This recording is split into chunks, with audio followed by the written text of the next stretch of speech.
Il faut que la honte change de camp. La philosophie du féminisme, en un sens, qu'est-ce qu'elle a de philosophique? Qu'est-ce qu'on tire de cette armoire pour comprendre la participation au patriarcat, la frustration, de qui c'est la faute? Est-ce qu'il faut redéfinir, requalifier autrement, juridiquement et donc philosophiquement, le viol? Je pense qu'il y a aussi des façons de ne pas faire du sexe par politesse, mais de faire de la politesse dans le sexe. Bonjour à toutes et à tous, bienvenue à cette nouvelle matinée des rencontres Michel Serres consacrée à la guerre et la paix, avec Manon Garcia, que je suis très heureux d'accueillir, de réaccueillir, puisqu'elle est là depuis le début et qu'elle est notre coprésidente d'honneur cette année. Elle est venue spécialement de Berlin pour à la fois depuis Berlin me donner des indications sur les lignes idéologiques qu'elle semblait, et philosophiques qu'il semblait utile d'aborder dans ces questions, et ici même, donc pendant 3 jours où elle participe à de nombreuses interventions. Depuis la vague MeToo, le principe du consentement s'est imposé comme une règle essentielle de la vie sentimentale et sexuelle, susceptible notamment de faire barrage au phénomène d'emprise, de violence ou de domination. À la suite de l'affaire Mazan, la France s'interroge d'ailleurs aujourd'hui pour savoir si elle ne devrait pas intégrer ce principe dans la définition du viol qui actuellement, après avoir enseigné aux États-Unis, vous êtes notamment l'auteur de « On ne n'est pas soumise, on le devient », La conversation des sexes, philosophie du consentement, et vous avez rassemblé les textes clés de philosophie féministe chez Vrin. Nous allons échanger, discuter en 3 temps. Dans un premier temps, comme ça l'a été évoqué, Manon Garcia a fait une étape au procès Mazan avant de venir à Agen pendant une semaine. Elle s'est, bien avant cette semaine-là, comme chacun d'entre nous, elle s'est occupée, enfin elle s'est intéressée à cette affaire et à ce qu'elle révèle. Et donc je lui demanderai, dans un premier temps, de revenir sur les premières leçons, les leçons, je ne dirais pas uniquement morales, politiques, mais les leçons philosophiques. Qu'est-ce que la philosophie, qu'est-ce que la pensée du féminisme peut retenir de cette affaire qui a sidéré tout le monde. Dans un deuxième temps, nous aborderons une question qui est à la fois philosophique et politique toujours, qui est celle de savoir où est-ce qu'on en est dans la guerre des sexes. Y a-t-il une guerre des sexes aujourd'hui? Est-ce qu'on peut comprendre à travers cette notion, ce constat, les transformations, les recompositions du spectre politique qu'on a évoqué notamment hier avec Raphaël Glucksmann. Et dans un troisième temps, nous réfléchirons donc à cette idée de la conversation des sexes comme outil qui permet peut-être de dépasser, de surmonter les limites du principe pourtant essentiel du consentement. Alors Manon, voilà, peut-être... Vous revenez, avant d'être arrivé ici, d'une semaine à ce procès qui a tout simplement sidéré toute la France. Vous me disiez, il a certes sidéré toute la France, mais qu'à ce procès, il y avait principalement des femmes.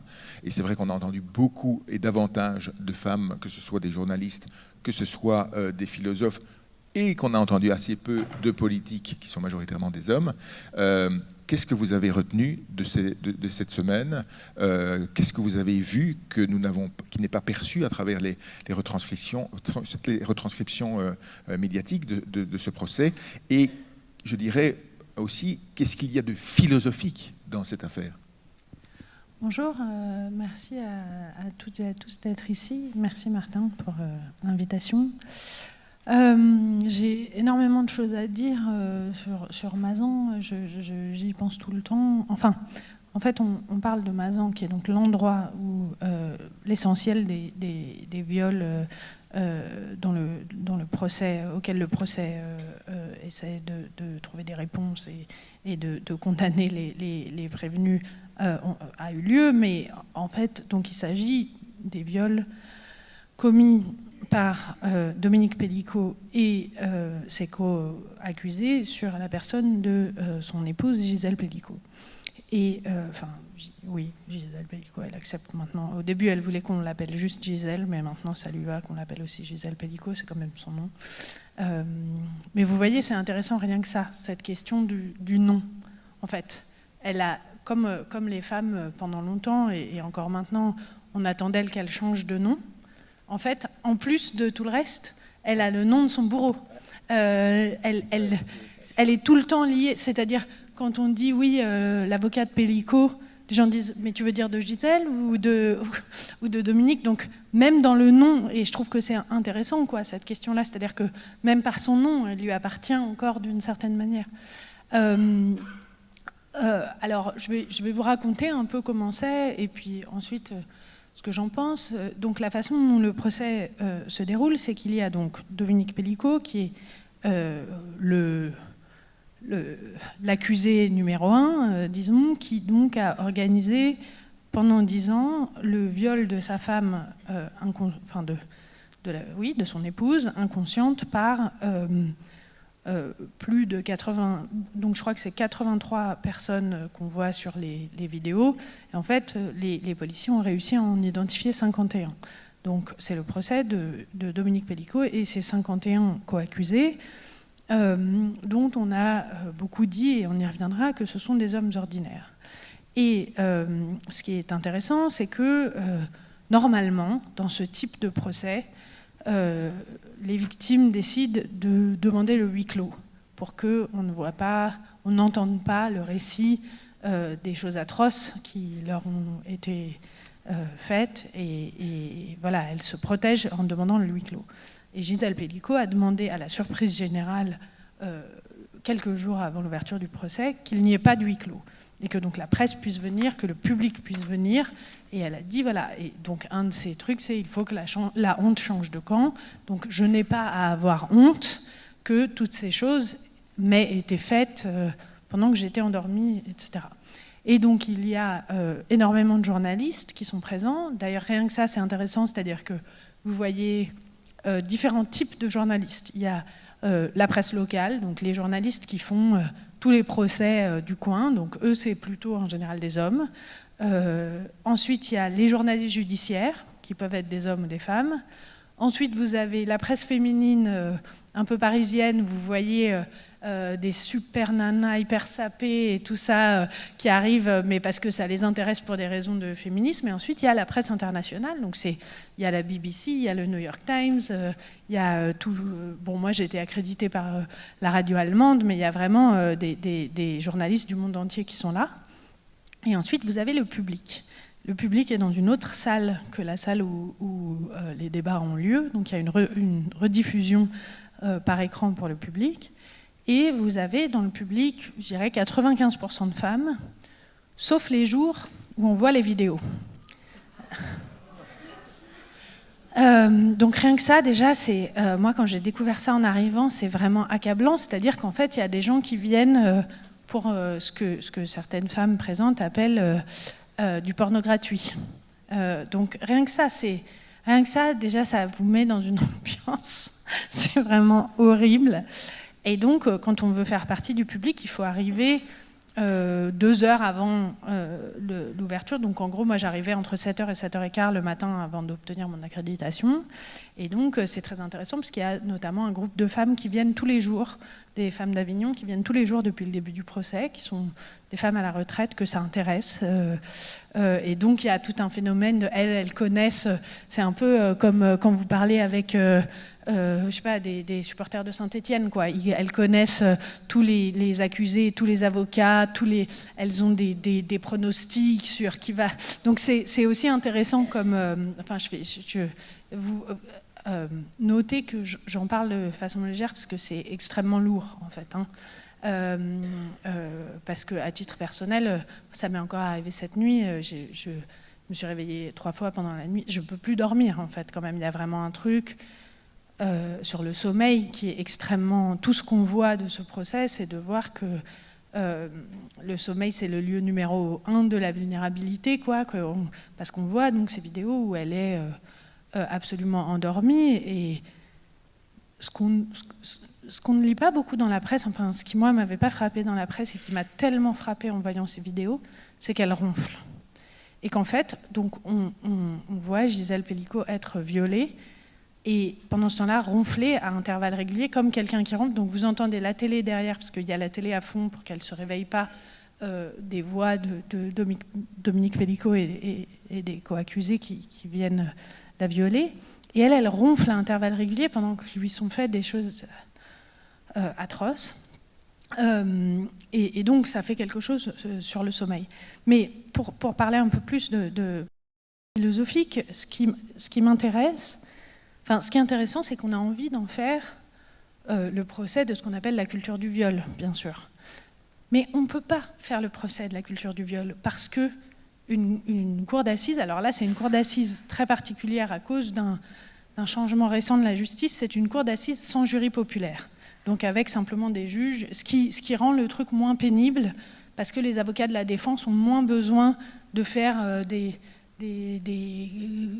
effets de manche, etc. Ils parlent à des magistrats formés comme magistrats, donc sur la question de la culpabilité de leurs clients. Mais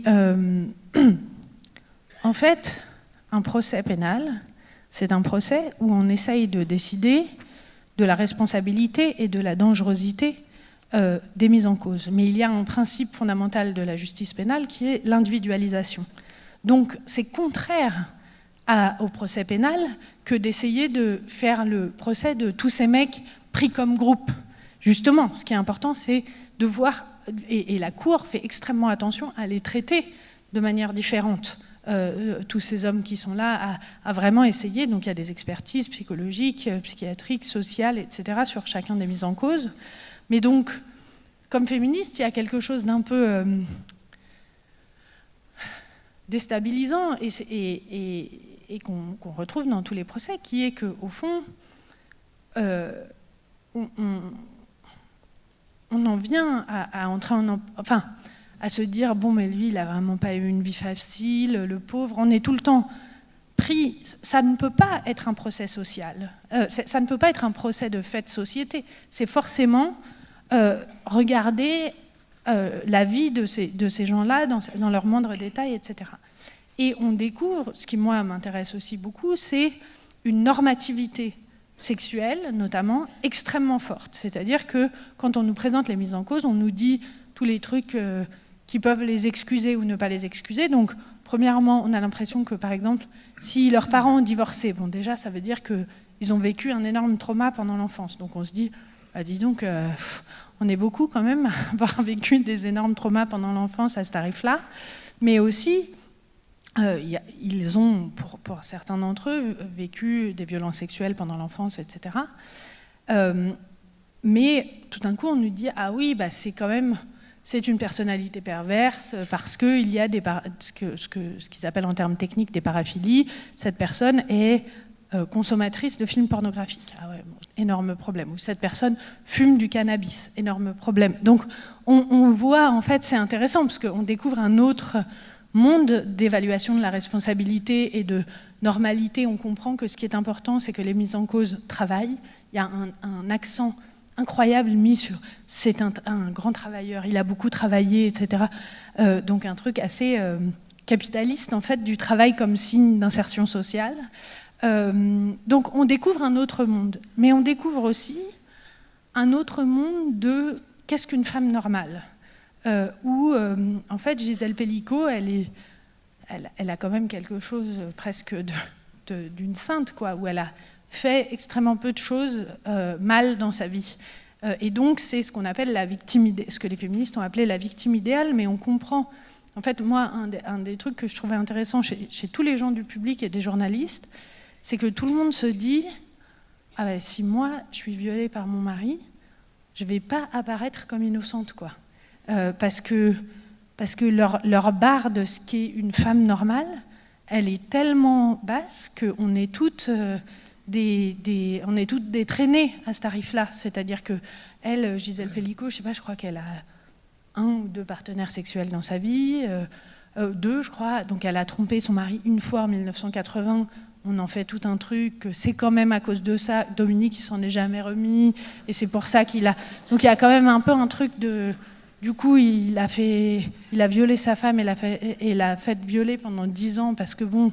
Quand même, ça a été un coup terrible à sa masculinité. Donc, il y a vraiment des questions comme ça de perception du monde que je trouve extrêmement intéressantes, de différences radicales des catégories de perception du monde. Après, bon, je pense que ce qui t'intéresse plus, c'est sur la question de la masculinité, non ? Enfin... Ce qui m'intéresse, c'est qu'est-ce que tu as vu là qui t'a donné à réfléchir, à penser, à comprendre des choses sur les relations entre les hommes et les femmes qui n'étaient pas aussi évidentes avant ce procès, par exemple. Je pense que je n'ai pas fait de découverte radicale, mais c'est juste que ce n'est pas du tout la même chose de le voir incarné. Et que, notamment, on comprend au procès Mazan que le problème, avant même le problème du viol, le problème c'est la violence masculine, qu'elle soit sexuelle ou non, et la violence masculine, pas seulement contre les femmes, parce qu'en fait on voit ces enfants, enfin ces hommes qui ont été des enfants, dont on comprend que leur vie d'enfant a été extrêmement violente. Donc je crois qu'on est à peu près à la moitié des prévenus dont on découvre pendant le procès qu'ils ont été victimes de violences sexuelles pendant l'enfance, mais une autre partie des prévenus, où d'ailleurs il y a un recoupement, ont été aussi victimes de violences physiques de la part de leur père. Et donc on voit, il y a une espèce de... Ce qui est écrasant dans ce procès, c'est qu'on a l'impression qu'on n'en sortira jamais, en fait. Qu'il faudrait pouvoir réparer les vivants, comme dit Maëlys de Kerangal, et qu'il faudrait pouvoir tout changer sur la violence, sur ce que les enfants traversent, la domination adulte, et on se prend de... Voilà, on ressent de l'empathie vis-à-vis des... Alors, après, il y a des mises en cause, on se dit juste, bon, j'espère... Enfin, c'est horrible, mais on se dit, j'espère qu'il ne sortira jamais. Hein, parce qu'il y a des mises en cause, on voit que... Et d'ailleurs, c'est parfois des gens qui ont vécu des choses atroces, mais à un point que ça les a... et c'est ce qu'expliquait l'expert psychiatre, il y a notamment un des mises en cause que j'ai vu la semaine dernière, où il est atteint dans ce que c'est qu'être un sujet pour lui, à un point qui fait qu'il ne pourra jamais reconstruire une subjectivité. Il a 70 ans, c'est un enfant qui a vécu des violences effroyables pendant l'enfance. Mais c'est quand même intéressant sur ce truc de se dire la violence elle est partout en fait, et donc on voit comme il y a ce cycle de la violence, donc comment des victimes deviennent parfois auteurs et reproduisent, mais ça paraît, c'est comme la tragédie antique, quoi. On a l'impression qu'il y a une malédiction qu'on n'arrive pas, on ne sait même pas où commencer pour l'arrêter, quoi, cette malédiction. Un des points, moi, qui m'a troublé, je dirais, dans cette affaire, au-delà de l'effroi des faits, aussi des individus mis en cause, dont on a le sentiment, tu les as vus de près, mais on a le sentiment qu'ils ne sont pas à la hauteur de la monstruosité des crimes qu'ils ont commis. Et qu'ils sont même pas, ils ne mesurent pas leur gravité. On a parlé d'ailleurs à cet égard, je me demandais si c'était un concept pertinent, c'est qu'ils sont là, on ne sait pas trop s'ils savaient exactement ce à quoi ils allaient, au devant de quoi ils allaient quand ils sont venus, et donc on a parlé d'un viol d'opportunité qui serait révélateur du fait que chez certains hommes, quand c'est possible, quand ça se présente, qui ne sont pas des violeurs dans l'âme, mais ils profitent d'une situation. Je ne sais pas si c'est... Alors, moi, j'aimerais bien comprendre ce qui fait qu'on n'est pas un violeur dans l'âme quand on profite d'une situation. Parce que, en fait, non, mais parce que c'est ça, au fond, et j'entends très bien, moi, elle me dérange, cette expression de viol d'opportunité, parce que je pense que... Oui, j'ai l'impression que ce n'est pas le bon prisme pour comprendre exactement ce qui se passe, au sens où ils ne voient pas le problème, en fait. Donc ce n'est pas un viol d'opportunité, c'est qu'ils se disent, comme a dit un des prévenus, il y a cette phrase qui me hante, qui dit « c'est sa maison, sa chambre, son lit, sa femme ». Qui je suis pour dire qu'on ne va pas y aller, quoi. Et donc, cette liste, en fait, elle est très intéressante. C'est sa maison, sa chambre, son lit, sa femme. C'est-à-dire qu'on pense vraiment quelque chose comme le fait que le mariage donne un droit d'utilisation du corps de la femme, et ça a été le cas pendant très longtemps. Je veux dire, il faut quand même mesurer qu'en France, là tout d'un coup la date m'échappe, mais c'est quoi, 1986, la première reconnaissance du viol conjugal, ou 1992, donc jusqu'à la fin des années 80 en France, un homme qui était marié avait droit d'accéder au corps de sa femme autant qu'il voulait. Et donc finalement, c'est il n'y a pas si longtemps. Enfin, moi j'étais déjà née, quoi. Donc il y a un truc comme ça de se dire, c'est encore les réminiscences de ça, de cette idée que c'est une défense même qu'il considère comme acceptable, que de dire bon, bah, un autre a dit c'est sa femme, il fait ce qu'il veut avec. Mais bon, cette phrase, elle fait froid dans le dos, parce qu'ils ont l'air de quand même la partager assez globalement. Et ce qui m'a frappé, moi, en tant que philosophe, et justement qui travaille sur ces questions de consentement, etc., c'est que, en fait, ils demandent, les avocats et le procureur et les juges, systématiquement mis en cause, mais pourquoi vous n'êtes pas partis? Et en fait, on comprend assez bien, c'est assez facile de répondre à cette question, c'est-à-dire, vous êtes arrivé chez un type au milieu de la nuit, vous êtes tout nu avec vos chaussettes, parce qu'ils gardent toujours leurs chaussettes, ce que je trouve effroyable. Vous êtes allé, enfin pardon, c'est un détail, mais vous voyez, c'est tellement... ils arrivent dans cette pièce où le mec commence à les filmer en disant bah vas-y, tu peux y aller, fais-toi plaisir, comme il leur dit, bon, horrible. Et en fait, on voit bien comme c'est difficile de dire ah ben non, mais je m'en vais là. Mais j'entends, parce que je pense que justement, en fait, moi, ça résonne avec des choses que j'ai dites sur le consentement. C'est-à-dire que je pense qu'on attend des femmes qu'elles disent non à des relations sexuelles qu'elles refusent. Et donc on attend, alors qu'elles sont tout d'un coup dans ce que les mises en cause appellent un scénario, donc elles sont rentrées dans le scénario, et ça demande une force énorme de dire « Attends, non, mais stop là, en fait, j'ai pas envie ». Donc moi, je peux entendre, ils disent « J'avais peur de M. Pellicot » et tout, admettons. Mais en fait, ce qui est fascinant, c'est que personne ne pose la moindre question. C'est-à-dire qu'il n'y en a pas un qui dit « Mais attends, elle va se ta femme ?» C'est juste qu'ils arrivent dans cette pièce et il n'y en a aucun qui pose une question. Parce que dire « Moi, je ne suis pas d'accord », c'est... Bon, on peut imaginer, en plus, ils se sont mis en condition, ils ont envie, ils ont un désir sexuel très fort à ce moment-là, etc. Admettons. Mais que personne ne pose la question. Ça veut dire que ce n'est pas un viol d'opportunité. C'est qu'en fait, ils étaient au courant, ou le fait qu'ils ne soient pas au courant n'a aucune espèce d'importance pour eux. C'est une occasion, moi je vais dire quelque chose d'extrêmement vulgaire, pardon, mais moi je me souviens quand j'étais au collège, un des trucs que les mecs disaient, pardon, c'est vraiment hyper violent, hein, c'était de dire un trou est un trou et une bite n'a pas d'œil. Et c'est un peu ce qu'on voit dans ces vidéos, quoi. C'est-à-dire qu'on se dit qu'ils se disent, bon bah, allons-y. Mais c'est pas... En fait, philosophiquement, ce à quoi je pense tout le temps depuis que j'y suis allée, c'est la question chez Platon de l'anneau de Gygès. Donc, je ne sais plus, c'est dans le Gorgias, non ? Ouais, c'est dans le Gorgias, donc, où il y a ce mythe d'un anneau qui permettrait d'être invisible quand on commet des crimes, et donc d'avoir la garantie qu'on n'est pas puni. Et toute la question, c'est... qu'est-ce qu'on fait si on a l'anneau de Gygès, en fait? Et ce qu'on comprend de ces types-là, c'est qu'ils se disent « Bon, bah, il m'arrivera rien ». Et donc ils alors pensent... qu'ils sont filmés.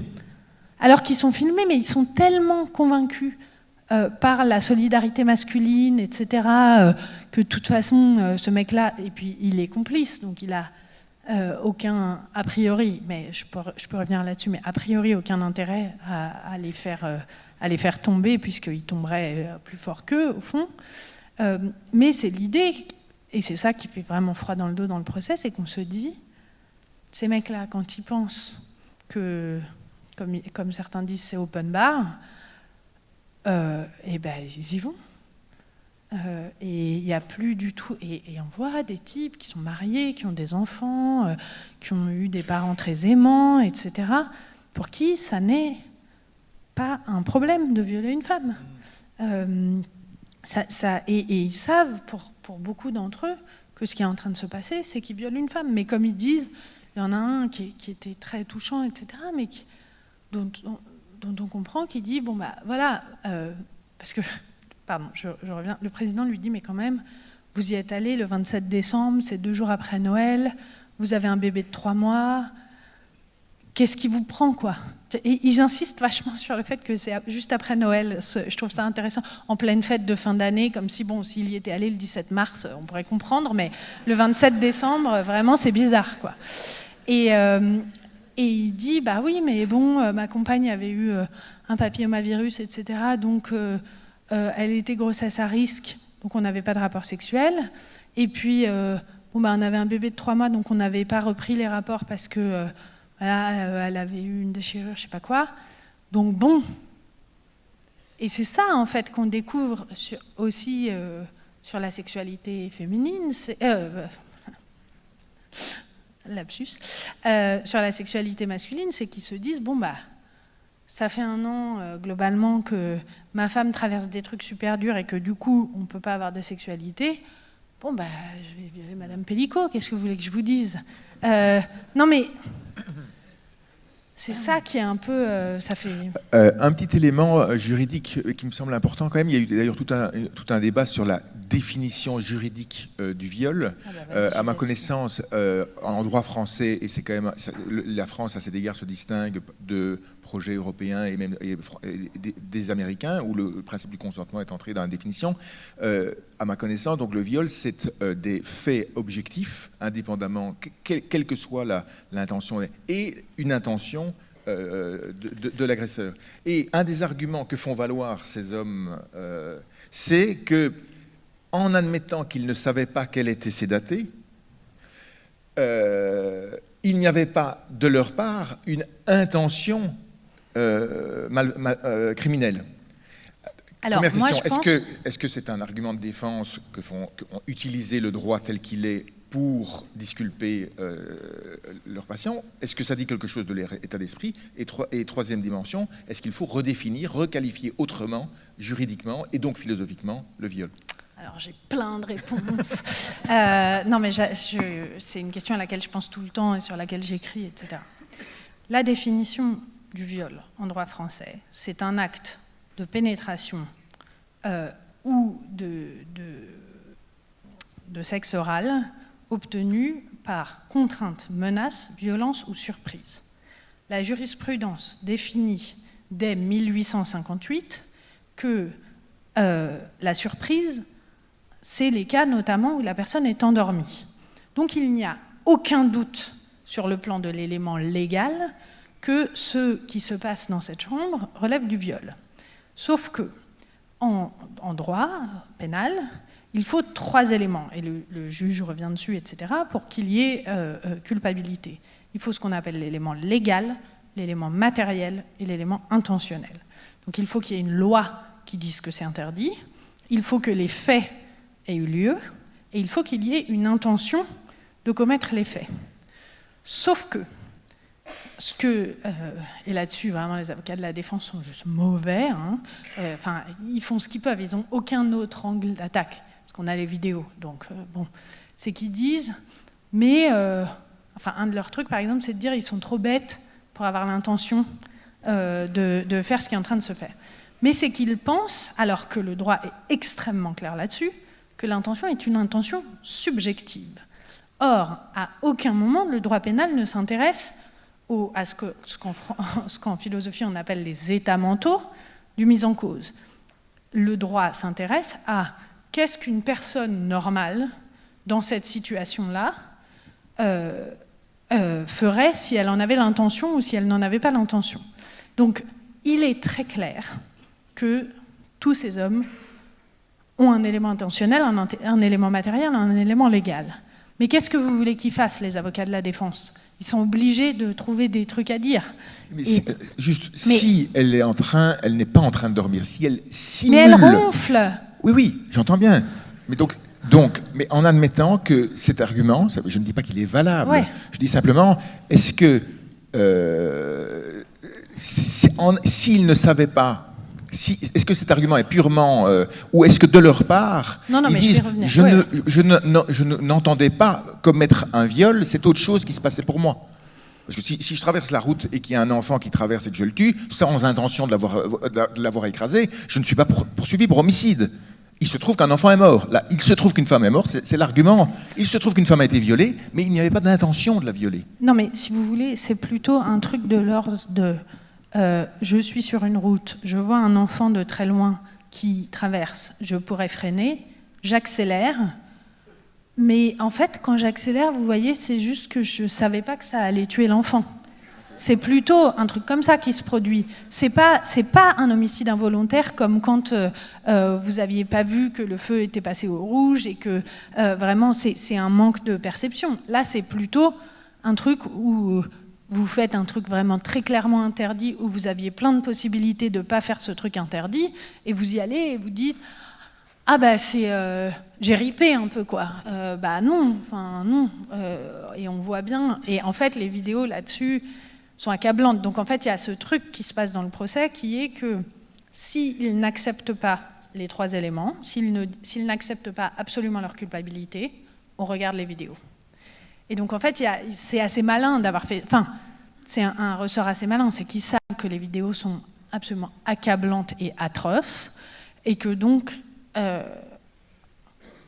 on va voir les vidéos s'ils disent qu'ils n'ont pas eu l'intention, et on va voir qu'ils avaient l'intention. Donc, on voit, en fait, c'est assez... Enfin, moi, dans les mises en cause que j'ai vues cette semaine, ce qui était très intéressant, c'est que c'est des gens qui avaient plaidé non coupables en début de procès, et qui maintenant plaidaient pour l'immense majorité coupables, aussi parce qu'ils savaient qu'on allait voir les vidéos, et que, bon, ça allait être... Mais tu me poses une question d'ordre légal. Moi, je fais partie, donc j'ai travaillé sur le consentement, on y reviendra. Je suis une des voix les plus fermes contre l'introduction du consentement dans la loi sur le viol. Pourquoi ? Parce que je pense que les gens qui sont pour l'introduction du consentement n'ont pas fait le travail juridique derrière, parce qu'en fait, on voit dès cette jurisprudence de 1857 que le législateur, enfin le pouvoir judiciaire en l'occurrence, puisque c'est une jurisprudence de la Cour de cassation, sait que le terme consentement, c'est trop vague. Et il y a un impératif de précision dans le code pénal, etc. On ne peut pas envoyer des gens en prison sur un malentendu conceptuel. Et donc, ils définissent le non-consentement par contrainte, menace, violence, surprise. Ils disent c'est ça le non-consentement. C'est-à-dire qu'en fait, c'est comme si la loi était écrite de telle sorte qu'il disait c'est un acte de pénétration sexuelle ou de sexe oral commise sans le consentement de sa victime, c'est-à-dire commise de la part du mis en cause par... On peut imaginer que c'est sous-entendu en fait dans la définition. Et d'ailleurs, ce qui est fascinant quand on va au procès, c'est qu'on se rend compte dans tous les comptes rendus de garde à vue, on leur demande systématiquement si elle était consentante, et dans tous les interrogatoires, on leur dit « Comment avez-vous recueilli le consentement de Madame Pellicot ?» Donc, c'est que le pouvoir judiciaire sait très bien que ces 4 mots, ils ont à voir avec le non-consentement. Mais moi, ce qui me pose fondamentalement un problème dans le fait de définir le viol par le consentement, c'est que si on définit le viol par le consentement, on définit le viol par la victime, et non par l'agresseur. Or, un viol, c'est pas une victime qui n'a pas dit non, c'est un agresseur qui a violé. Et il me semble que c'est vraiment très important parce qu'on sait déjà que le procès pénal pour viol est extrêmement violent pour les victimes, puisque, et c'est ce que je disais sur Madame Pellicot tout à l'heure, on ne cesse de faire le procès de leur personnalité et de est-ce que c'est des traînées ou pas des traînées, etc. Je veux dire, Madame Pellicot, on lui demande quand même, avez-vous déjà été ivre dans votre vie ? Pour dire que si elle avait répondu oui, ça voudrait dire que peut-être, en fait, elle s'est juste bourré la gueule comme d'habitude et que donc, c'est pas de leur faute si elle réagit pas. Donc, on voit qu'il y a déjà l'utilisation du concept de consentement par la police et la justice, mais que le faire entrer dans la loi, ça voudrait dire qu'on définit le viol par le comportement de la victime. Et il me semble que c'est inacceptable, impossible, scandaleux. Merci.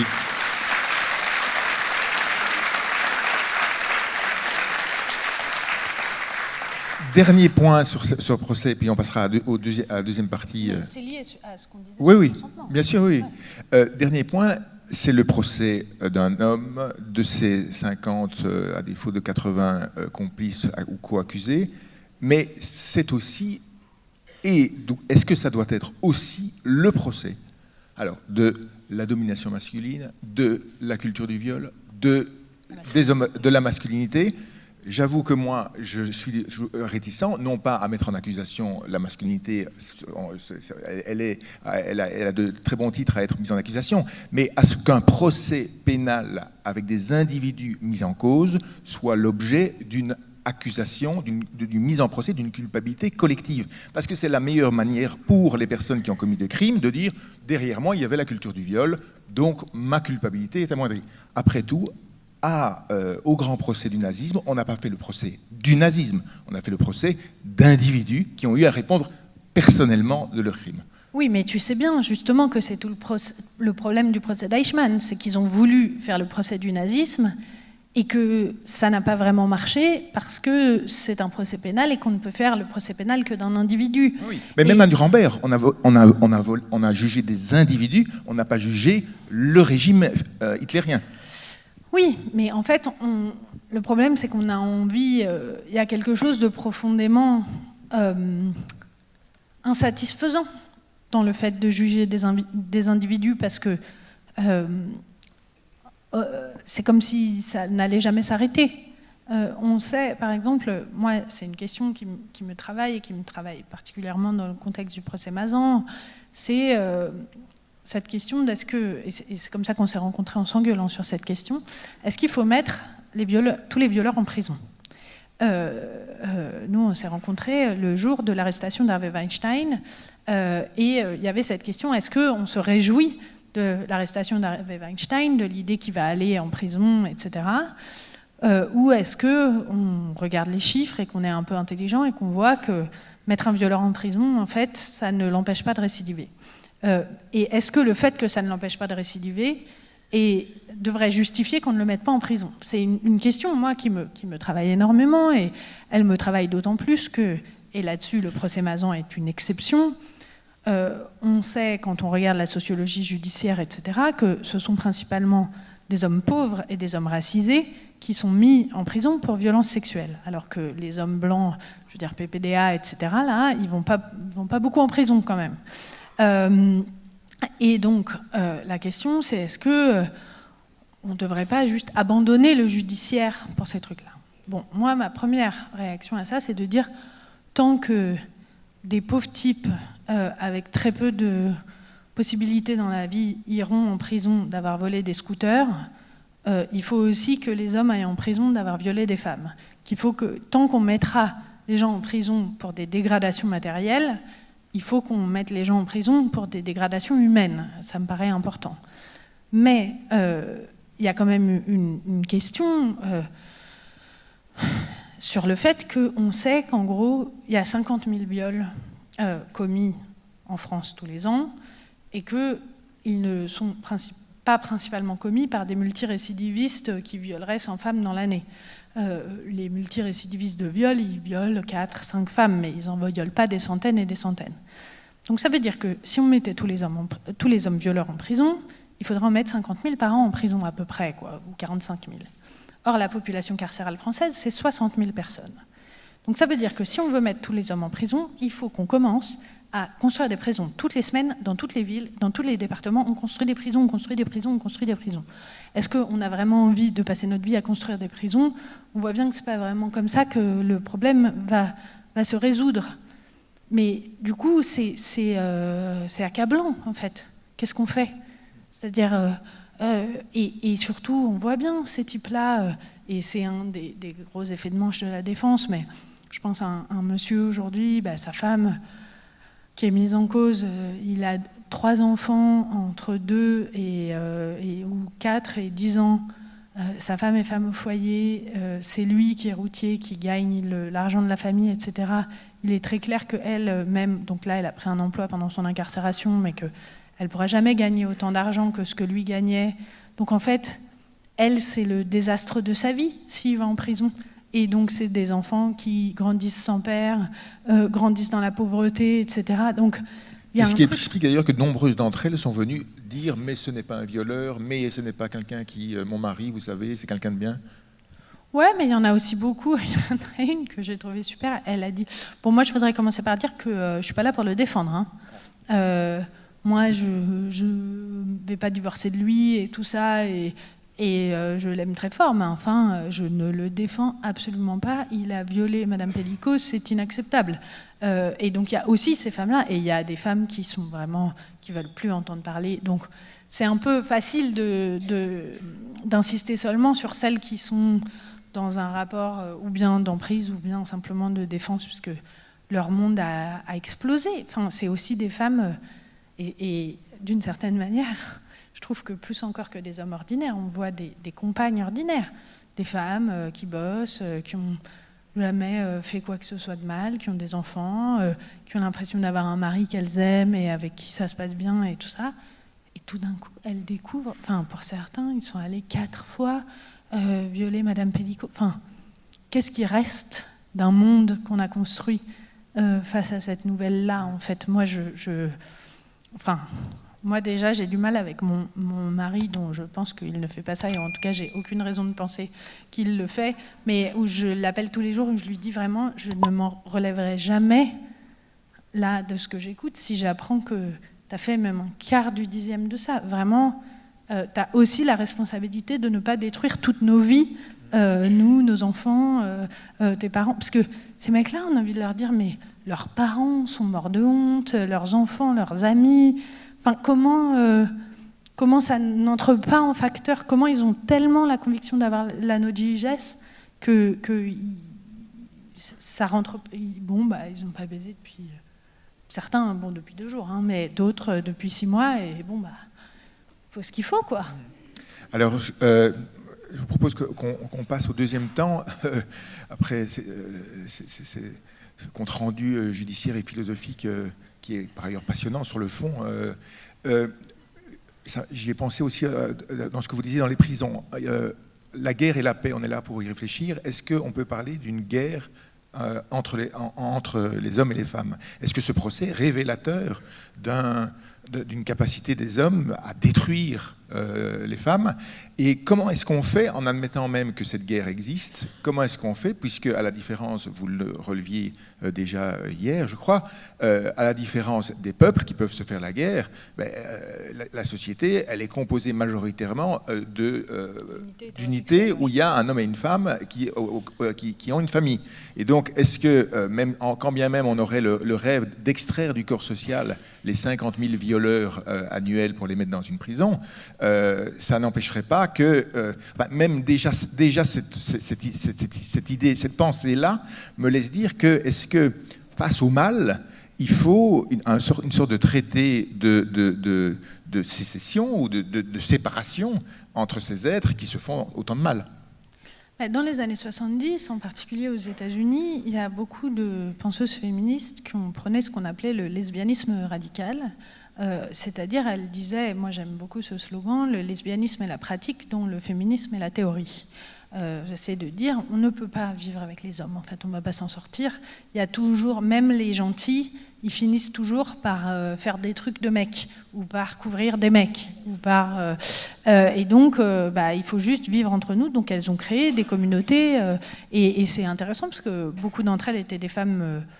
historiquement hétérosexuels qui disent non mais il faut c'est quoi, mieux vaut changer ses désirs que l'ordre du monde, donc on va aimer relationner avec des femmes parce que avec les hommes c'est pas possible, et je pense qu'aujourd'hui se rejoue quelque chose comme ça, qui a une réémergence d'un lesbianisme politique dans les jeunes générations, de jeunes femmes qui disent non mais ils sont trop à la masse, là, tant pis, ou bien je reste célibataire, ou bien je me mets avec une nana, mais je ne peux plus vivre avec des hommes. Et je pense que c'est...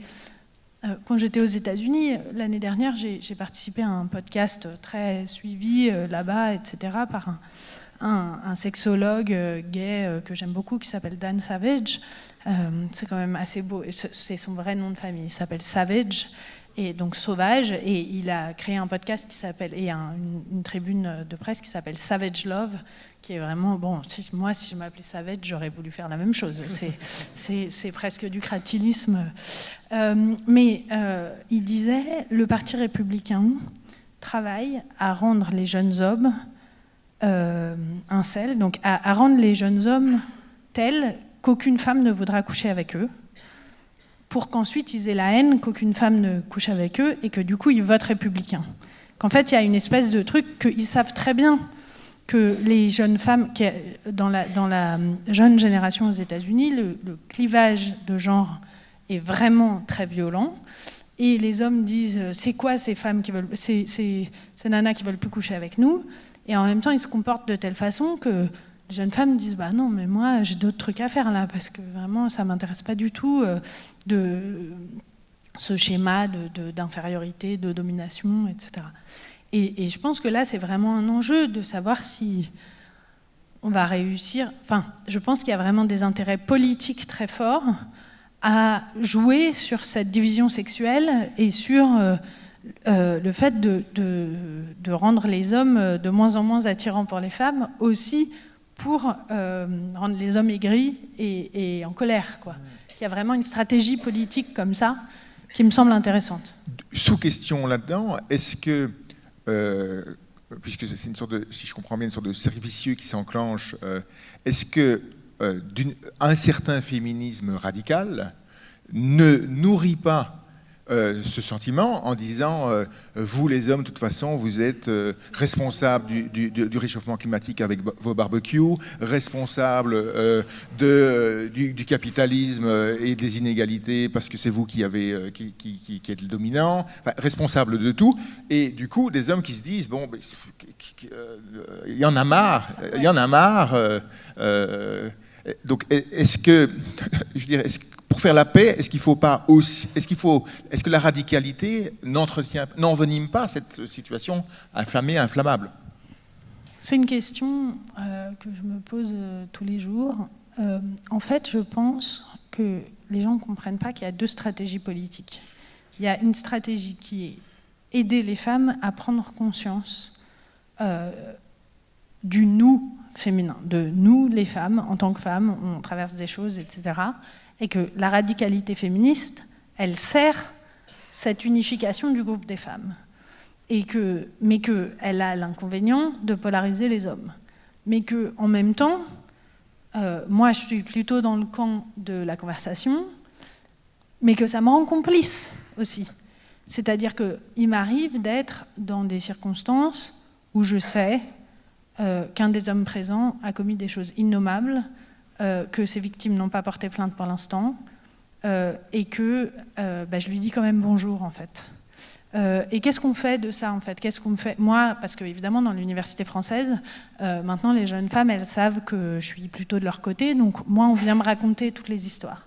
Et donc, est-ce que je ne suis pas complice de l'ordre patriarcal de ne pas taper du poing sur la table en disant non mais toi tu dégages en fait, ça suffit quoi, il faut que tu aies peur, d'où tu me parles en fait, je sais que tu sais pas, mais moi je sais ce que tu fais, et donc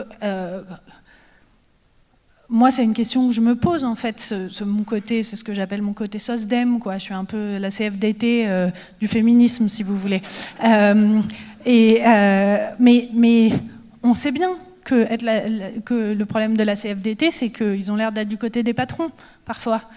Et donc, qu'est-ce qu'on fait de ça? Enfin, pour moi, c'est vraiment une question. Quand j'écris La conversation des sexes, il y a beaucoup d'hommes que j'aime fort, mais dont je sais que c'est vraiment des très gros machos, quoi, qui me disent « Ah, tu vois, je me suis vraiment retrouvée dans ton livre. Bon, le dernier chapitre, il est un peu dur. » Ou c'est l'inverse. Non, ils me disent « Bon, les premiers chapitres, c'est un peu dur et tout. Puis le dernier chapitre, donc le chapitre où j'invite quand même à la conversation et tout ça, on se dit « Bah oui, finalement, on peut vivre tous ensemble. » Et je me dis « Putain, mais c'est ça que tu comprends de ce livre, c'est qu'on peut vivre avec toi, mais en fait, on peut pas, quoi. » Et donc, c'est une question de la stratégie politique. Moi, Mais je dirais même en termes utopiques, avec la CFDT, enfin, le monde ouvrier a pu rêver d'une société ouvrière. Mais les femmes peuvent-elles rêver d'une société uniquement avec des femmes? Enfin, aujourd'hui, c'est vrai qu'avec le progrès de la reproduction artificielle, peut-être qu'elles peuvent rêver mais longtemps, on a quand même, les hommes et les femmes étaient voués par nécessité, par nature, à vivre ensemble. Oui, c'est sûr que maintenant, on pourrait envisager de vivre sans les hommes, et puis en plus, parce qu'on sait que sur le plan écologique, etc., on n'a pas besoin de tous faire des enfants, quoi. On pourrait se dire, bon, bah, on renonce à la maternité pour avoir des vies plus épanouissantes. Voilà, bon, moi, je suis mariée avec un homme et j'ai 2 enfants, donc je suis pas trop dans ce... mais j'entends ce truc-là, mais je pense qu'il faut aussi... Enfin, je pense qu'on insiste beaucoup sur « oh là là, ces féministes qui détestent les hommes, etc. » Mais l'épuisement que c'est, chaque jour, d'être confronté, même de la part d'hommes très bienveillants, etc., à des réflexes patriarcaux, à devoir expliquer tout le temps. Moi, je sais pas, des détails, par exemple. Je parle avec un collègue, parce que donc en Allemagne, on fait des évaluations. Les professeurs sont évalués par les étudiants, ce que je trouve très bien. Et moi, évidemment, vous pouvez bien imaginer que de temps en temps, j'ai des étudiants garçons qui trouvent que vraiment, pour qui je me prends, quoi. Et a fortiori, et donc ça, c'est quelque chose dont on peut discuter, mais où je ressemble tellement pas à un philosophe, si vous voulez. Je suis pas un vieux monsieur avec une moustache qui parle voilà, de la plaine de la vérité, etc., je sais pas, le logos, la noésis, voilà, ou je sais pas, enfin, les méditations cartésiennes, ce que vous voulez. Bon, ben, j'ai des étudiants qui pensent quand même vraiment que je sais pas de quoi je parle, ou que... pour qui je me prends un peu, enfin, qui ont vraiment un réflexe comme ça. Donc parfois, dans les évaluations, c'est très marrant, hein, j'ai des évaluations très positives, et puis j'ai ensuite un 0 sur 20, elle ne devrait même pas avoir le droit d'enseigner, etc. Et puis on revient à des trucs positifs. Et j'ai un collègue qui me dit, dis donc, t'as l'air quand même c'est marrant, je pensais pas qu'il y aurait des étudiants qui t'aimeraient pas comme ça, c'est étonnant. Et je lui dis, mais tu sais, il y a quand même des recherches, il y a énormément de recherches qui montrent que les femmes et les personnes racisées sont systématiquement sous-notées dans les évaluations, qu'ils ont, en plus avec le Covid, ils ont pu faire plein de trucs en double aveugle, en faisant croire que c'était un prof femme ou une prof femme ou un prof homme, et de regarder en disant, puisque c'était principalement à l'écrit, etc., bon, bah, on fait exactement le même contenu, exactement la même présence, et tout ça, comment les évaluations fonctionnent. Et tu sais, c'est aussi les biais des évaluations. Et il me dit, ah ouais, ça, elle pense qu'il y a des biais. Et en fait, c'est tout le temps des petits trucs où il faut réexpliquer, prendre le temps, faire très attention, de ne pas braquer la personne, de se prendre un peu des trucs machos dans la figure, mais de se dire, non mais, ça vient d'un bon endroit, il faut travailler personne par personne et tout, mais c'est épuisant. Moi, le nombre de gens, par exemple, avec qui j'étais au lycée ou au collège, qui m'envoient des messages en demandant que je leur explique le féminisme, ou que, oui, on les a fait passer pour un macho sur tel et tel truc, mais est-ce que je suis pas d'accord que quand même ils avaient bien raison? Et donc, il faudrait que je puisse passer des heures à dire, bon, mais t'inquiète pas, c'est pas une remise en cause de toi comme personne, mais c'est vrai que là... le fait que tu dises à ta collègue que c'est vraiment sympa de l'avoir en jupe avec un gros cul, bah, c'est pas hyper progressiste, mais que donc, en fait, on attend tout un travail d'éducation constant. Moi, on attend de moi que je fasse ce travail en se demandant pas du tout... Enfin, pendant ce temps-là, il y a des gens qui vont au cinéma, en fait. Moi, le temps que d'autres passent au cinéma, je le passe à essayer de pas braquer... des hommes et leur expliquer des trucs. Ils pourraient faire une recherche Google en 2 secondes, même ChatGPT. Vous pouvez demander à ChatGPT est-ce que c'est patriarcal quand je fais X? Il vous répond hyper bien. Hein. Moi, donc je préférerais que les mecs aillent demander à ChatGPT, mais ils trouvent que c'est mon devoir d'être patiente avec eux, d'être gentille, parce que sinon ils disent « Ah oui, t'es une féministe, comme ça tu détestes les hommes ». Moi ça m'arrive tout le temps, même des vieux copains et tout ça qui me disent « Ah ouais, t'es devenue comme ça, t'es une néo-féministe, t'aimes pas les hommes ». Je dis bah, « Pourtant, comme dit Marguerite Duras, il faut vraiment beaucoup aimer les hommes, beaucoup les aimer. Merci. Alors, sans que ma question soit interprétée comme une demande... Martin, non mais tu sais, on a notre petit... Voilà. Non, mais c'est une question que nous posait avant que nous arrivions, notre régisseur, et qui est une question qui ne concerne pas que Manon Garcia.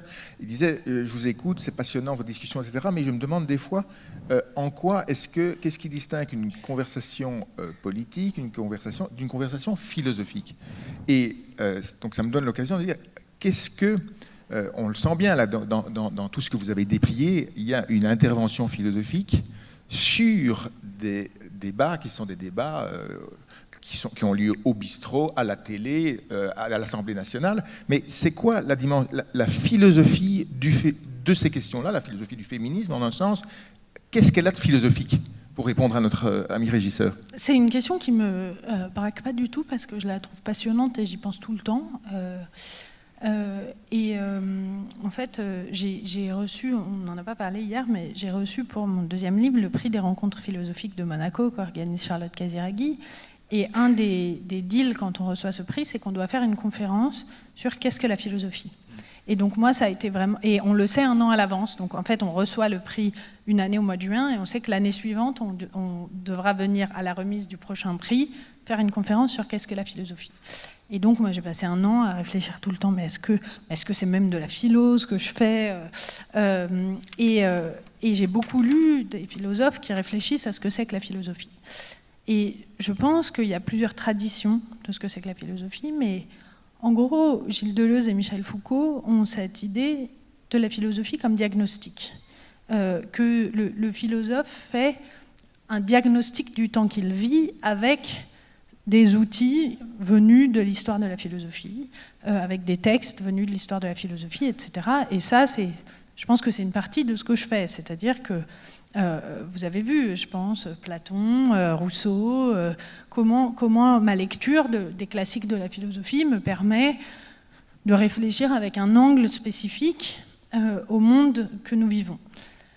Ensuite, et c'est aussi l'idée nietzschéenne, voilà, de regarder l'archive, voilà, de regarder la normalité. Comment Nietzsche dit, il a des mots que je trouve très beaux sur le fait que ce qui est le plus difficile, c'est de philosopher sur l'ordinaire, de philosopher sur ce qui ne résiste pas a priori à la pensée. C'est-à-dire que, d'une certaine manière, enfin, j'adore Hannah Arendt, mais c'est tentant et c'est un peu facile de philosopher sur le mal. Non, mais je veux dire, on se dit c'est tellement énorme, c'est tellement effroyable, c'est tellement... donc ça appelle la philosophie. Mais le quotidien, le remplir le lave-vaisselle, etc., ça n'appelle pas la philosophie. Donc comment on fait pour ressaisir, reproblématiser des évidences du quotidien? Pour moi, c'est vraiment ça, c'est faire apparaître de la difficulté là où on ne la voit plus par la pratique quotidienne. Et ça, c'était vraiment mon truc sur la soumission féminine, c'est-à-dire que moi, le point de départ de ma réflexion sur la soumission féminine, c'est l'armoire de ma grand-mère. Dans l'armoire de ma grand-mère, tous les draps sont parfaitement repassés, pliés, classés, les gants de toilette sont repassés, les différentes serviettes, etc., et on comprend que tous les 6 mois, elle ressort tout, elle repasse tout pour que ce soit de nouveau parfaitement aligné, etc. Donc, qu'est-ce que c'est cette armoire, en fait? Qu'est-ce qu'elle dit, cette armoire, de la vie d'une femme, de la répétition, de l'œuvre d'art qu'est cette armoire? Parce que moi, je soupçonne qu'au fond, elle se dit, à chaque fois qu'elle ouvre l'armoire, j'ai bien fait. Et donc, mon idée, c'est qu'est-ce qu'on tire de cette armoire pour comprendre la participation au patriarcat, la frustration, de qui c'est la faute. Moi, quand j'étais petite aussi, parce que mes parents étaient séparés, j'avais tout le temps la question de la faute. Est-ce que c'est de la faute de mon père, est-ce que c'est de la faute de ma mère? Mais entre mes grands-parents, est-ce que si ma grand-mère elle a une vie aussi répétitive et ennuyeuse et qui a l'air de la rendre aussi malheureuse, c'est de sa faute? Parce Parce qu'en même temps, elle nous fait toutes, elle nous dit à tous, c'est vraiment une grand-mère corse-pied noir, avec tout ce que j'ai fait pour toi, c'est la culpabilisation permanente, etc. Mais donc, on a envie de dire qu'elle est méchante. Et de fait, elle est méchante. Elle est vraiment méchante. Elle dit tout le temps des trucs méchants, etc. Et en même temps, moi, j'ai découvert, par exemple, que mon grand-père, il faisait un truc, donc lui, il était instit, et ils habitaient, donc c'est le vieux modèle, dans le logement de fonction de l'école, etc. Et en fait, il oubliait systématiquement quelque chose à la maison, et il envoyait chaque jour un élève, à un moment différent de la journée, chercher la gomme qu'il avait oubliée, la règle qu'il avait oubliée, etc., pour vérifier qu'elle était à la maison. Et qu'est-ce que c'est que cette vie-là, où on passe 45 ans à avoir un mari qui vérifie qu'on est bien à la maison toute seule, à n'importe quelle heure du jour ou de la nuit quand il n'est pas là, etc. Donc pour moi, c'est ça, c'est faire apparaître ces choses-là et essayer de les penser avec des concepts philosophiques. Mais ensuite, il y a aussi une autre tradition que moi j'ai découverte en partant aux États-Unis, qui est la tradition argumentative, en fait, de construire un argument cohérent et vrai sur le monde. Et ça, je trouve que c'est aussi intéressant parce que, comme ils ont une image de la philosophie scientiste d'une certaine manière, donc de contribution à l'élaboration de la vérité, et du coup, à la différence de la philosophie telle qu'on la pratique en France, ils considèrent la philosophie comme une tâche collective. Si vous voulez, c'est comme des biologistes qui pensent, tous ensemble, toi tu fais une expérience sur tel truc, moi je fais une expérience sur tel truc. Et donc il y a beaucoup moins cette idée du philosophe comme génie qui pense le monde de A à Z, etc. C'est plutôt, on va à des colloques où on se présente, où on en est sur tel point, on a lu tous les gens qui travaillent sur ces points, donc on dit, lui il avait tort sur tel point. Mais au lieu de faire des expériences, on utilise la logique pour dire, il y a une faille dans son raisonnement sur cette prémisse, et donc moi je vois qu'avec la faille dans ce raisonnement et la faille dans ce raisonnement, j'arrive à proposer une nouvelle petite pierre pour l'édifice de la pensée. Et je trouve aussi que c'est intéressant, et donc c'est aussi la façon dont j'écris, une espèce d'idée de clarté. Moi, ça ne m'intéresse pas que tout le monde se dise « elle est super intelligente, j'arriverai jamais ». C'est plutôt considérer la philosophie comme une invitation à la pensée et une invitation à une tâche collective d'élaboration de la vérité du monde, en fait. Alors, il nous reste un petit quart d'heure avant d'entendre les étudiants qui ont travaillé sur la conversation des sexes. Et justement, venons-en à la conversation des sexes et à cette idée à la fois de l'importance du consentement, devenu une règle d'or, mais aussi à son insuffisance. Et puisque vous dites que vous avez le souci de partir des choses quotidiennes, de situations concrètes, je voudrais revenir sur la situation, je dirais, un peu typique, qui est au cœur à la fois de l'importance du consentement et de ses limites. C'est vous qui l'avancez. Voilà la situation. Un homme raccompagne une femme chez elle en fin de soirée. Elle n'a pas envie de passer à l'acte le soir même, mais ne voulant pas passer pour une pain-bêche, elle accepte de le laisser monter chez elle pour boire un dernier verre. À la suite d'une série de forçages successifs, l'homme passe la nuit avec elle. Que nous dit cet exemple sur le consentement et ses limites ? Alors c'est intéressant parce qu'en effet, oui, moi c'est quelque chose, c'est un truc vraiment du quotidien, basique, etc. Mais c'est où est-ce qu'il faudrait dire non, en fait ? C'est-à-dire vous rencontrez, même si on développe un peu cet exemple, on rencontre quelqu'un en soirée, on s'embrasse, on se plaît, il y a un truc, c'est super, le mec dit mais non mais je te raccompagne, c'est sur mon chemin, on a envie d'aller se coucher, bon mais il est sympa, en même temps il a fait un détour, donc quand il arrive et qu'il dit je monte pour un verre, en plus il se met à pleuvoir, ça se fait pas de lui dire non, tu peux pas monter. Donc il monte, mais lui, on sait bien aussi au moment où il monte qu'il va considérer que c'est carte blanche. Mais donc ce que ça dit, moi ce que je trouve hyper intéressant là, c'est tout le scénario social, ce que une psychologue que j'aime beaucoup qui s'appelle Nicola Gaivi appelle l'échafaudage culturel du viol. C'est-à-dire que dans une situation comme ça, quand elle commence, on a une série de présupposés, donc d'hypothèses. On pense que les hommes veulent du sexe tout le temps, que les femmes veulent du sexe globalement jamais, mais veulent plutôt de l'amour, en gros.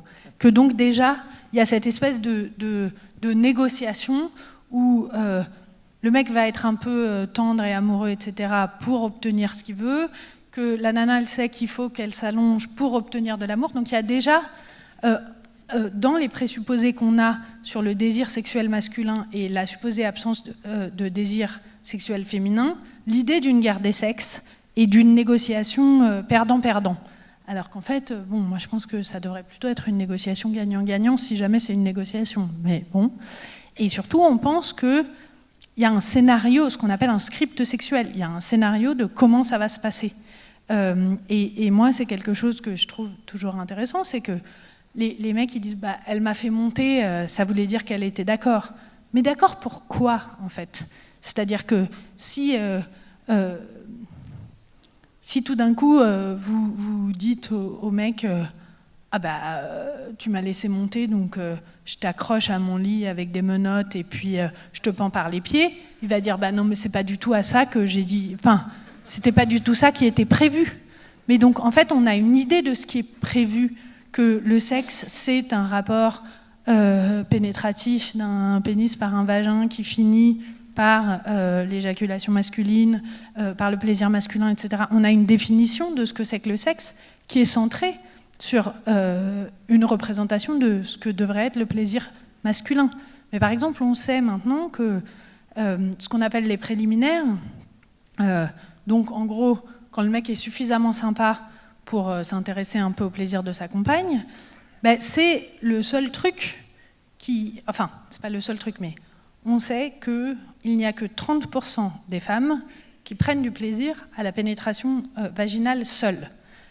Et que donc, ça veut dire qu'en majorité, les femmes ont plutôt besoin de stimulation externe du clitoris et de ce qu'on appelle des préliminaires. Mais dans notre représentation de ce que c'est que le sexe, c'est quelque chose qui est ce que c'est que le sexe pour les hommes ou tel qu'on l'a proposé aux hommes. Et donc déjà, dans toutes ces représentations-là, on va vers des malentendus, ou on va vers on fait comme si le consentement, c'est ce que j'ai dit au moment du Covid, puisque c'est le moment où j'écrivais le livre, on conçoit le consentement un peu comme le QR code du sexe. Vous avez scanné et vous pouvez y aller. Vous rentrez sur l'autoroute ou c'est un ticket de péage si vous voulez. Mais vous pouvez aller où, en fait ? C'est ça qu'il faut sur quoi il faut s'interroger. C'est pourquoi on pense qu'on sait ce que c'est que le sexe, ce que c'est que cette autoroute-là. Et c'est pour ça que moi je propose cette thématique de la conversation. C'est parce qu'il faut la construire, l'autoroute, en fait. Elle n'est pas déjà là. Et il arrive que des femmes aient du désir sexuel et que les hommes n'en aient pas. Il arrive que les hommes et les femmes aient du désir sexuel en même temps. Il arrive que ce désir soit décalé. Il arrive que le sexe se couple à l'amour. Il arrive que on fasse... par exemple, une distinction que je trouve intéressante, c'est le sexe par amour versus le sexe par politesse. Alors, c'est très marrant, j'avais fait le test à un moment sur mon cercle amical, donc il y a un biais, pas du tout, c'est de la sociologie au doigt mouillé, mais quand je parlais à mes camarades... Pardon. Oh my God. Ouais, bon, bah voilà, vous voyez.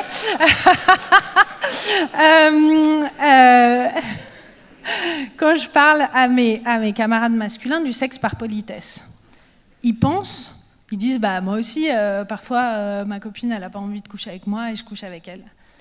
Et je dis mais non mais c'est pas ça le sexe par politesse. Le sexe par politesse c'est avec quelqu'un avec qui on n'est pas en relation durable et tout. Ils disent mais non mais c'est quoi sexe par politesse, ça n'existe pas. Et toutes mes copines elles voient très bien de quoi je parle quand je parle du sexe par politesse. Et vous voyez, rien que là, je vois plein de têtes féminines qui disent « Ah oui, sexe par politesse ».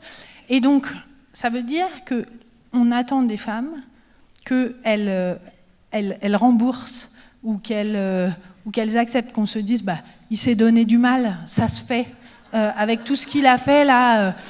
Mais donc tout ça, c'est des scénarios du chasseur et de la proie et tout, c'est un peu la chasse à courre. Ça fait 3 heures qu'il est sur son cheval et tout ça, il faut le... Mais c'est ça qui structure nos sexualités. Mais donc c'est des dettes, c'est des idées de dette, des idées d'avoir bien droit à, etc. Mais donc c'est qu'on met la sexualité au mauvais endroit. Et on a l'impression que cette idée de dette, c'est la même chose que l'idée de cadeau. Moi, je pense qu'on peut faire cadeau de sexe. On peut, quand on aime quelqu'un, même moi, ça m'arrive, alors j'en discute avec mon mari, parce que je dis, si les gens savaient, mais ça m'arrive de ne pas avoir envie et de me dire, il a envie et je l'aime et je sais que plus tard, une fois qu'on sera lancé, ce sera super, voilà, il a un gros truc de boulot demain, ça le détendra, et je suis sûre qu'il fait la même chose. Et plein de gens font ça quand on aime des gens avec qui on vit. Il y a des moments où on a des rapports sexuels avec eux dont on n'a pas hyper envie sur le moment. Mais ça, c'est pas un problème, à condition que ce soit dans les deux sens.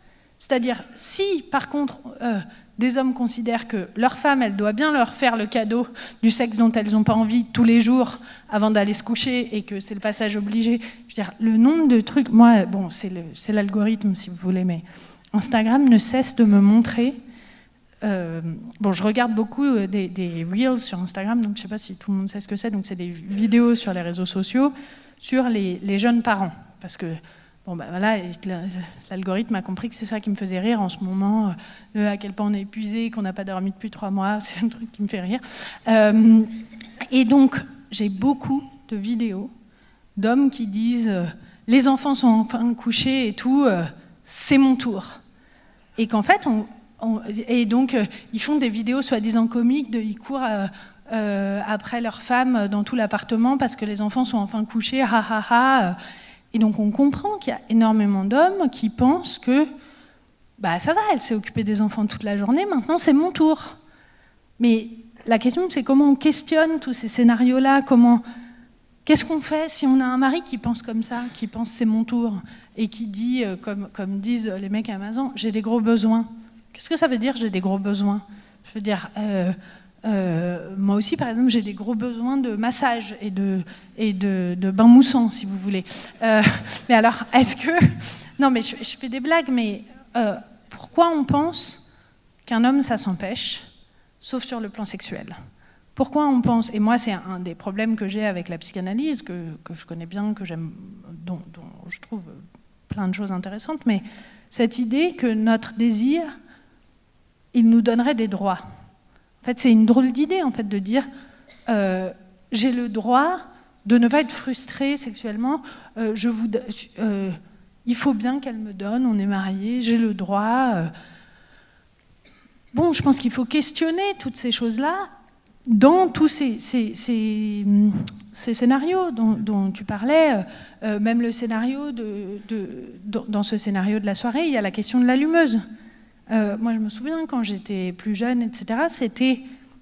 la figure de l'allumeuse, c'est vraiment un truc d'autorisation de la violence sexuelle, de dire, t'as discuté avec moi, t'avais l'air bien contente, je t'ai offert un verre, etc. Maintenant, tu payes, sinon t'es une allumeuse. Et donc, qu'est-ce que c'est que ces représentations, comment elles jouent dans la capacité à dire son désir ? Parce que moi, c'est ça qui m'intéresse aussi. La peur d'être une allumeuse, c'est ce qui peut faire qu'on dit non, mais vas-y, j'y vais, ça durera pas longtemps de toute façon, donc allons-y. Non, mais je veux dire, le nombre de femmes qui se disent ça. On sait, par exemple, dans le cas des femmes, il y a beaucoup d'études sociologiques sur les femmes qui acceptent des rapports sexuels qu'elles ne veulent pas. La raison numéro 1 pour laquelle elles le font, c'est par peur du viol, ce qui paraît paradoxal, mais qu'elles se disent le risque qu'ils se mettent en colère et que ou bien ils me tapent dessus, ou bien ils me violent violemment. En fait, je préfère être violée pas violemment qu'être violée violemment. Donc, on y va, ça ira plus vite, c'est horrible, mais ce sera vite fait, quoi. Et donc, il faut comprendre que dire elle n'a qu'à dire non, ou voilà, elle n'a pas montré qu'elle n'avait pas envie, etc. Tout ça, il faut voir tous les scripts sociaux qui agissent en arrière-plan et qui façonnent notre façon de nous exprimer et de prendre des décisions sur les actions qu'on mène ou qu'on ne mène pas. J'ai encore plein de questions, mais on va pour conclure sur la guerre et la paix. Je me dis, peut-être en conclusion, c'est que la phase dramatique de l'affaire Ramazan, c'est que la domination masculine ou la culture du viol, est allé jusqu'au plus intime de l'intime de la chambre à coucher. Est-ce que la paix entre les sexes, c'est pas, d'après ce que vous venez de dire, que la conversation sexuelle vienne enfin dans la chambre à coucher, c'est-à-dire que une vraie conversation ait lieu où les individus prennent en charge de définir leur propre bien, mais de codéfinir leur propre bien, et que donc il faudrait que cette conversation elle vienne jusque dans la chambre à coucher où elle est un peu pauvre.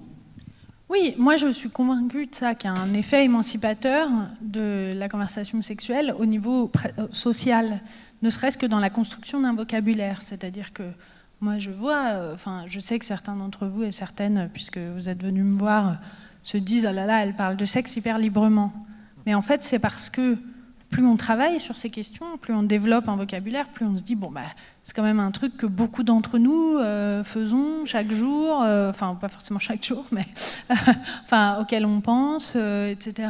Comment ça se fait qu'on a si peu de mots, si peu de capacité à en parler? Comment ça se fait? Est-ce que, moi, une de mes convictions, c'est que cette espèce de honte, évidemment héritée des religions monothéistes, mais probablement pas seulement, qui consiste à dire la sexualité c'est mal, je regarde pas, c'est l'endroit où je suis un animal, en fait ça construit pas la paix de penser ça. Moi je dis, alors pour ceux qui étaient là hier, vous voyez, j'ai toujours un truc avec Finkielkraut, mais Finkielkraut il pense, c'est quelqu'un qui pense fondamentalement que la littérature, l'opéra, la musique, etc., ça nous permet d'être des gens civilisés. Et moi, ça m'intrigue toujours que des gens qui croient à ce point-là au pouvoir du langage, au pouvoir de la culture, au pouvoir de l'art, etc., se disent « Ah non, mais s'il va falloir commencer à parler de sexe les uns avec les autres, c'est dégueulasse, et ça va tuer la sexualité. » Mais si vous voulez... vous n'iriez jamais, si on vous donnait la possibilité de choisir entre aller dans un 3 étoiles Michelin tout seul ou à deux, vous préférez y aller à deux.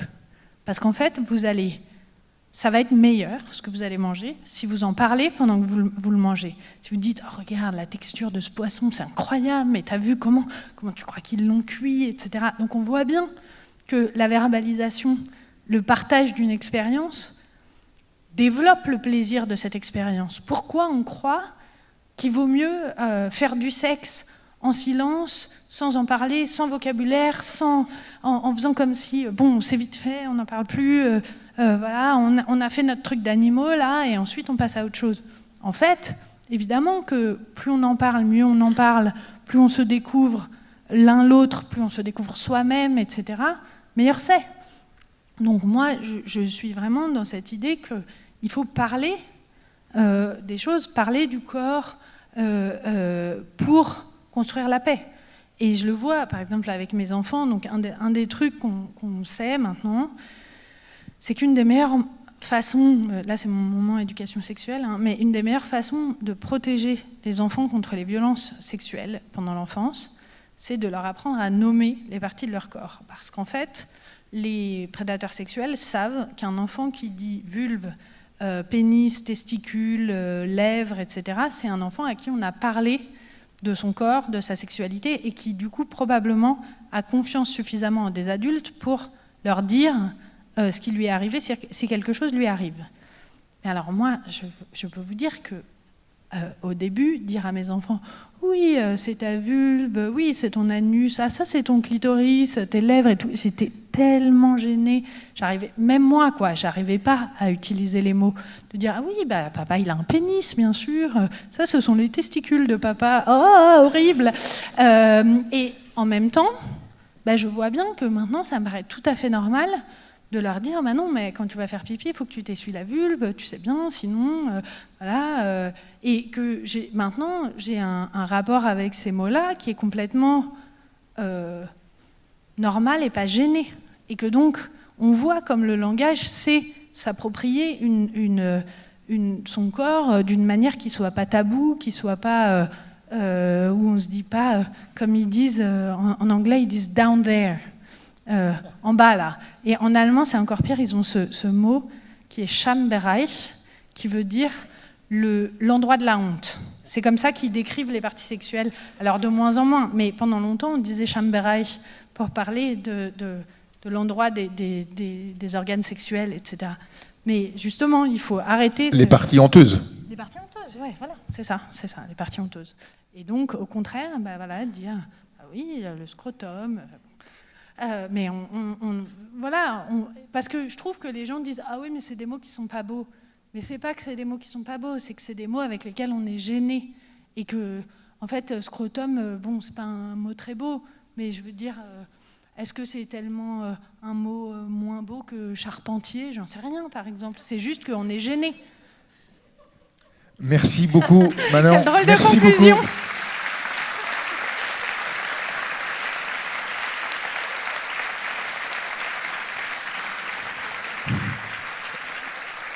Je crois que vous avez fait la démonstration à notre ami régisseur. Vous avez fait une démonstration de ce que c'est qu'une parole philosophique sur des choses qui ne le sont pas nécessairement. Merci de cette démonstration. Il est temps d'accueillir les élèves donc, du lycée Palissy d'Agen qui ont travaillé sur la conversation des sexes. On vous attend. Est-ce qu'ils ont droit à un micro? Oui, il est là, pour nous livrer à la fois vos remarques et vos questions.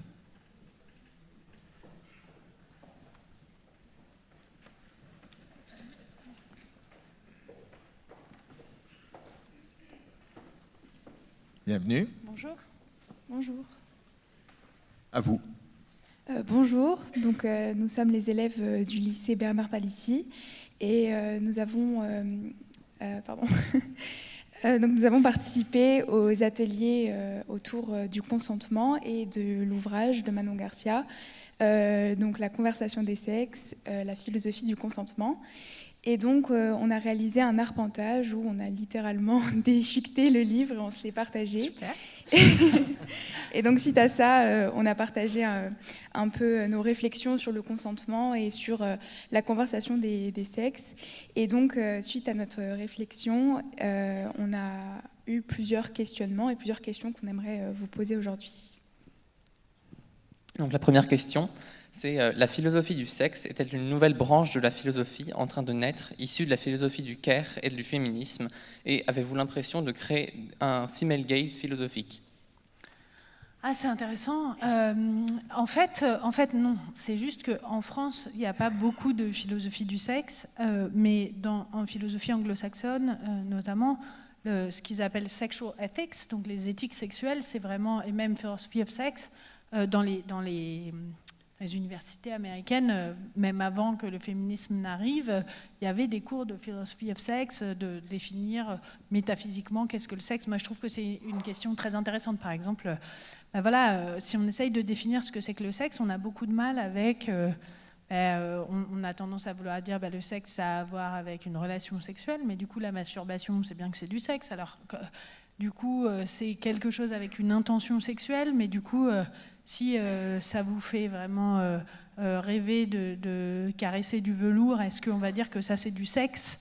Non, on se dit non. Donc c'est très difficile en fait de définir ce que c'est que le sexe. Moi je trouve que c'est sans fin, c'est un truc que les philosophes analytiques aiment bien faire. Mais donc ça existait avant. Mais là où vous avez raison, c'est que je pense qu'il y a quand même une perspective différente, c'est-à-dire que un des grands philosophes du consentement sexuel s'appelle Alan Wertheimer et son livre, le grand livre sur le consentement sexuel qu'il a écrit, ça commence en disant c'est un livre sur le consentement sexuel, c'est-à-dire quand est-ce qu'une femme est d'accord pour avoir un rapport sexuel. Et en fait, ça montre déjà un biais, c'est-à-dire que moi, je pense que le consentement, c'est pas juste quand est-ce qu'une femme est d'accord pour qu'un homme lui fasse quelque chose, c'est plutôt quand est-ce que des gens sont d'accord pour faire quelque chose ensemble. Donc le simple fait de penser le sexe comme ce qu'un homme fait à une femme plutôt que comme une action jointe de deux ou plusieurs personnes, c'est déjà un female gaze d'une certaine manière. Voilà. Donc pour notre deuxième question, on aurait, face à la nécessité de repenser moralement la question sexuelle aujourd'hui, comment naviguer entre les acquis de la révolution sexuelle, les abus auxquels elle a pu mener et le risque de retourner du puritanisme? Quelle boussole peut-on se donner? Alors c'est intéressant. Moi, le puritanisme, ça me fait pas du tout peur parce que je pense que c'est une espèce de menace hypothétique. Enfin, ce que je veux dire par là, c'est que j'ai découvert des pages dans le Voyage au bout de la nuit où Céline explique, donc c'est 1927, je crois, le Voyage au bout de la nuit, qu'à cause du puritanisme anglo-saxon, on ne va plus pouvoir s'envoyer en l'air.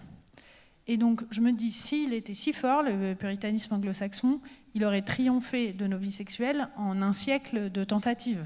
Donc, si déjà en 1927, il y avait une telle angoisse qu'on n'allait plus... Et il parle de la gaudriole, il dit que ça va mettre fin à ce qu'il appelle la gaudriole des arrière-boutiques.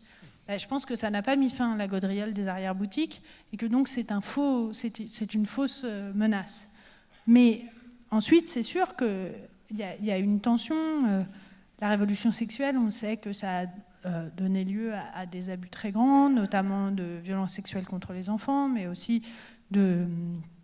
c'est ce à quoi je faisais référence sur la façon dont la psychanalyse a pu paradoxalement conduire certains hommes à dire aux femmes mais en fait si vous n'aimez pas le sexe c'est que vous êtes frigide et donc on va vous montrer qu'en fait vous aimez le sexe. Donc il y a toute cette utilisation de la frigidité des femmes, etc., qui a donné lieu, en fait, qui a donné un blanc-seing psychanalytique aux violences sexuelles. Donc, évidemment, c'est difficile, mais je pense qu'il faut essayer de réfléchir à quoi on pense que ça ressemble une bonne sexualité. Et qu'on peut naviguer entre ces écueils pour définir ça, en se disant que peut-être le plus important, c'est de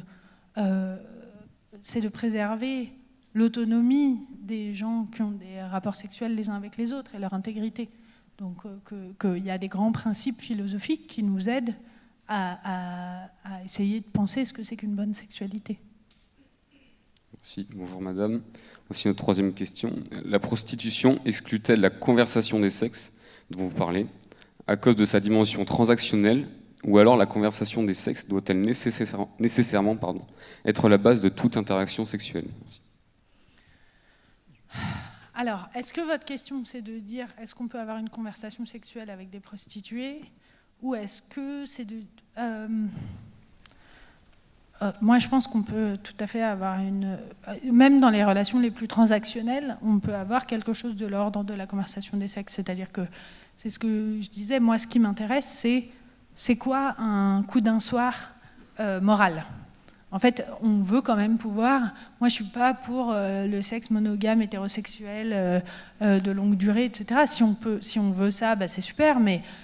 Je pense qu'il y a aussi des façons de ne pas faire du sexe par politesse, mais de faire de la politesse dans le sexe, d'une certaine manière. C'est-à-dire de dire il y a des façons de traiter les gens, même quand on sait que, par exemple, on est tenu à différents devoirs vis-à-vis de nos amis très proches que vis-à-vis de quelqu'un avec qui on va interagir pendant une demi-heure sur une tâche jointe.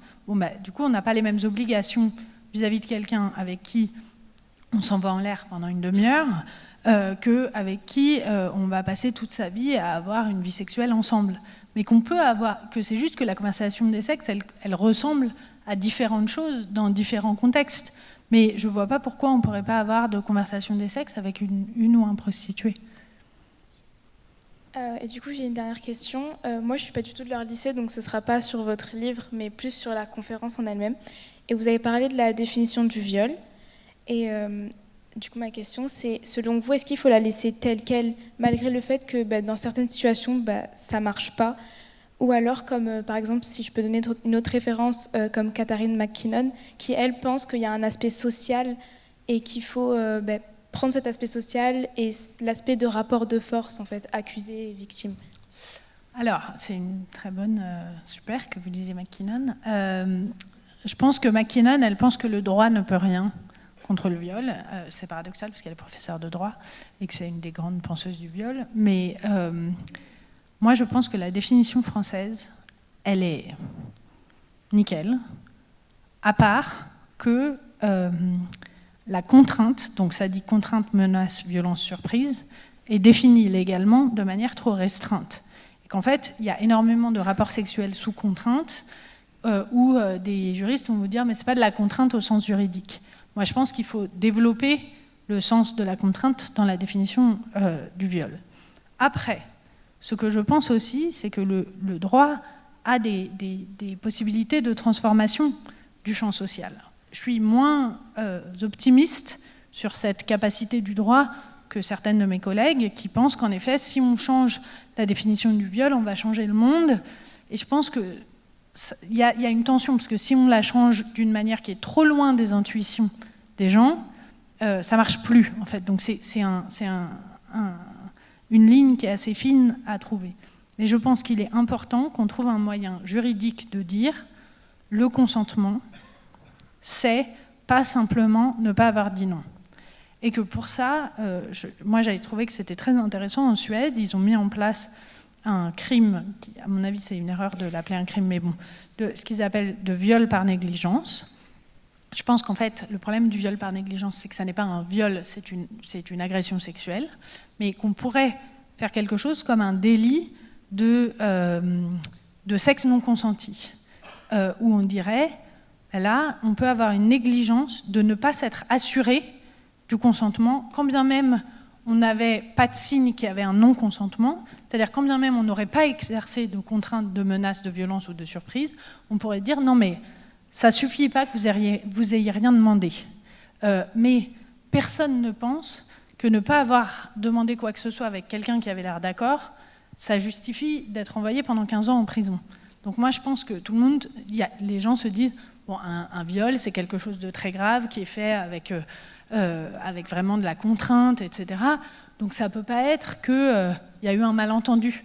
Et donc systématiquement, si on plaide le malentendu, les gens disent bah, donc c'est pas un viol, mais qu'il faudrait inscrire dans la loi à un endroit un délit beaucoup moins grave, ou peut-être que c'est pas puni par de la prison, mais simplement par une amende très élevée, etc. Que systématiquement, si vous ne pouvez pas dire je lui ai demandé ou je me suis assuré par A, B ou C qu'elle avait envie de ce qui était en train de se passer ou qu'il avait envie de ce qui est en train de se passer, eh bien, on doit verser des dommages et intérêts ou payer une amende, etc. Parce que l'État dit le consentement, c'est pas quelque chose qui s'infère à partir de signes qu'on a dans la tête, mais c'est quelque chose dont on a un devoir de s'assurer.